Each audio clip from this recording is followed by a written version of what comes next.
ចាសូមជម្រាបសួរពុកម៉ែបងប្អូនដែលនិយមតាមដានតម្រុយឆ្នោតវៀតណាមចាមកជួបជាមួយនឹងនាងខ្ញុំទៀតហើយនៅក្នុង Channel YouTube បារមីអ្នកគ្រូកំប៉ោងចាដែលមានលេខល្អលេខហេសម្រាប់ពុកម៉ែបងប្អូនដើម្បីយកទៅផ្សងសំណាងដែលមាន2វេនគឺម៉ោង4កន្លះនិងម៉ោង6កន្លះចាដោយសពដងមុននឹងឲ្យតម្រុយនៅថ្ងៃទី9យើងក៏មកផ្ទៀងផ្ទាត់តម្រុយនៅថ្ងៃទី8ទាំងអស់គ្នាចា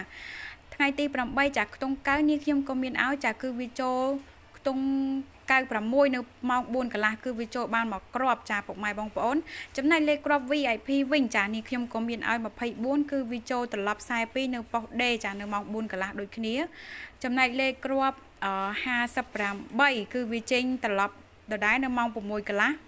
វាចេញ85ចាហើយក៏វាឡើងវាចុះមកគ្រាប់គឺ57ចាពុកម៉ែបងប្អូនដែលយកទៅ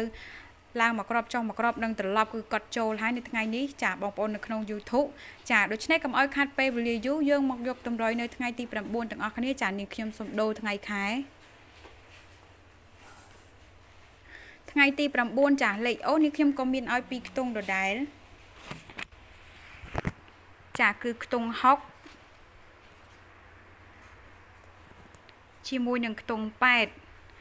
ចំណែកលេខគ្រាប់ VIP វិញនាងខ្ញុំក៏មានឲ្យ4គ្រាប់ដដែល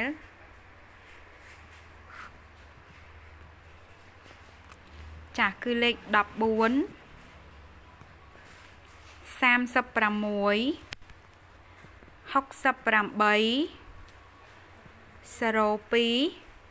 ចាពុកម៉ែបងប្អូនដែលឆ្លាញ់លេខគ្រាប់ VIP ឬក៏ខ្ទង់អូសអាចយកទៅផ្សងសំណាងបានចាពិតជាហេងមែនតើចំណែកបងប្អូនដែលចង់បានលេខចំប៉ុស្តិ៍ចំវេនអាចឆាតមក Facebook បារមីអ្នកគ្រូកំប៉ោងបានចាឬក៏អាចទំនាក់ទំនងមកលេខទូរស័ព្ទ097 28 12